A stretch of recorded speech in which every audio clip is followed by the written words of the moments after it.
Halo Ayah Bunda, jumpa lagi dengan saya Dr. Ananda di channel Kucil Family.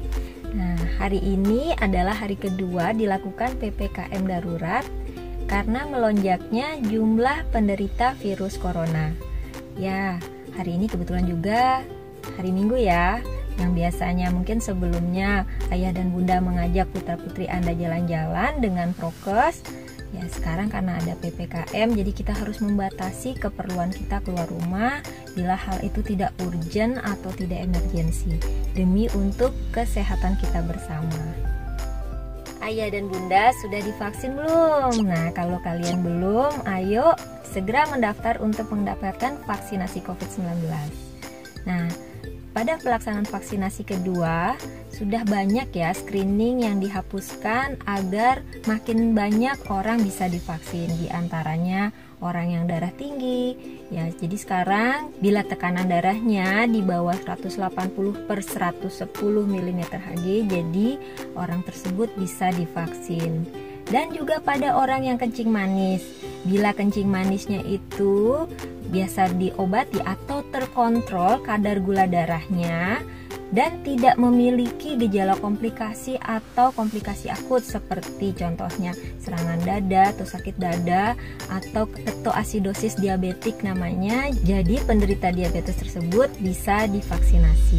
Dan pada penderita epilepsi atau penderita HIV atau ODA, mereka juga bisa divaksin bila gejalanya tidak kumat epilepsinya atau pada ODA yang menjalani pengobatan teratur.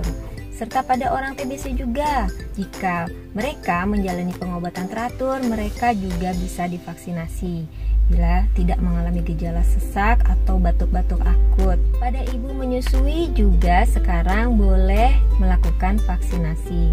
Dan pada penderita COVID-19 yang sudah dinyatakan sembuh dalam 3 bulan terakhir atau disebut penyintas COVID-19, jadi mereka boleh dilakukan vaksinasi. Namun dari sekian banyak screening, sekarang kabar baiknya yaitu batasan usia di atas 18 tahun sekarang mulai ditiadakan, sehingga untuk lansia di atas 60 tahun dan usia di bawah 18 tahun yaitu anak-anak antara 12 hingga 17 tahun sudah boleh divaksin. Malah kita sedang menunggu vaksin dari Pfizer agar balita kita di bawah 3 tahun bisa divaksin loh. Ya, semoga vaksinnya cepat datang sehingga pandemi ini cepat berakhir dengan banyaknya masyarakat Indonesia yang sudah divaksin, sehingga kita bisa melakukan aktivitas kita kembali normal seperti dulu lagi sebelum pandemi COVID-19 ini. Hal ini bertujuan agar semakin banyak target orang yang bisa divaksinasi, sehingga diharapkan akan terbentuk imunitas kelompok atau herd immunity dan imunitas atau kekebalan tubuh terhadap diri sendiri. Sehingga diharapkan agar terjadi penekanan penularan COVID-19 di masyarakat terutama di Indonesia. Tapi jika pada vaksinasi COVID pertama Anda mengalami gejala alergi seperti muka bengkak atau gatal atau urtikaria, bahkan sesak nafas, maka vaksinasi tahap kedua di stop atau ditunda dulu agar Anda bisa berkonsultasi dengan dokter Anda. Vaksinasi COVID ini juga tidak diperbolehkan untuk ibu hamil dan pada pengidap penyakit autoimun sistemik, serta penderita yang melakukan pengobatan terhadap gangguan pembekuan darah, dan penderita defisiensi imun dan penyakitnya memerlukan transfusi darah. Nah, bagaimana jika Anda mengalami demam, panas, batuk, pilek, atau gejala saluran nafas lainnya, bahkan sesak saat mau mengikuti vaksin? Nah, jika hal itu terjadi dalam 7 hari terakhir, diharapkan ditunda dulu ya vaksinasinya hingga 14 hari dari awal gejala untuk memastikan kondisi tubuh Anda lebih sehat dan stabil dalam menghadapi vaksinasi COVID-19 ini, sehingga kuat untuk menghadapi vaksinasi.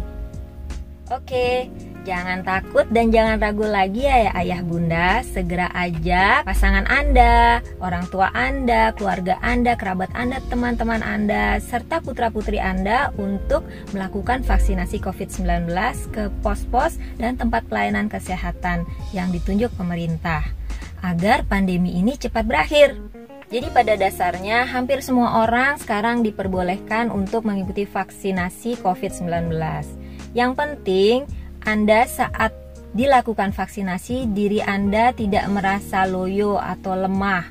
Ya, jadi dalam kondisi fit, meskipun Anda punya tekanan darah tinggi atau kencing manis atau penyakit penyerta lainnya, Anda diperbolehkan mengikuti vaksin.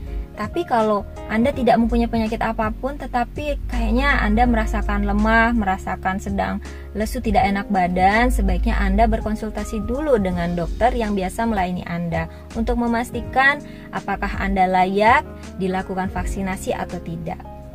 Tapi ayah bunda, meskipun kita sudah mendapatkan vaksinasi, ingat saat Anda melakukan mobilitas atau aktivitas, ingat selalu melaksanakan prokes, terutama dengan orang yang tidak satu rumah dengan Anda. Dan kalau bisa kurangilah mobilitas atau keluar rumah jika hal itu tidak urgent atau tidak emergensi. Ya, agar Anda atau mereka tidak saling menularkan, agar angka penularan COVID-19 segera dapat ditekan dan segera kita bisa melaksanakan hidup normal kita seperti dulu. Saya yakin dengan kita bersatu untuk melakukan program pemerintah, yaitu melakukan vaksin dan melaksanakan prokes, kita akan segera dapat mengakhiri pandemi COVID-19 ini. Dan apa yang kita harapkan akan segera terwujud.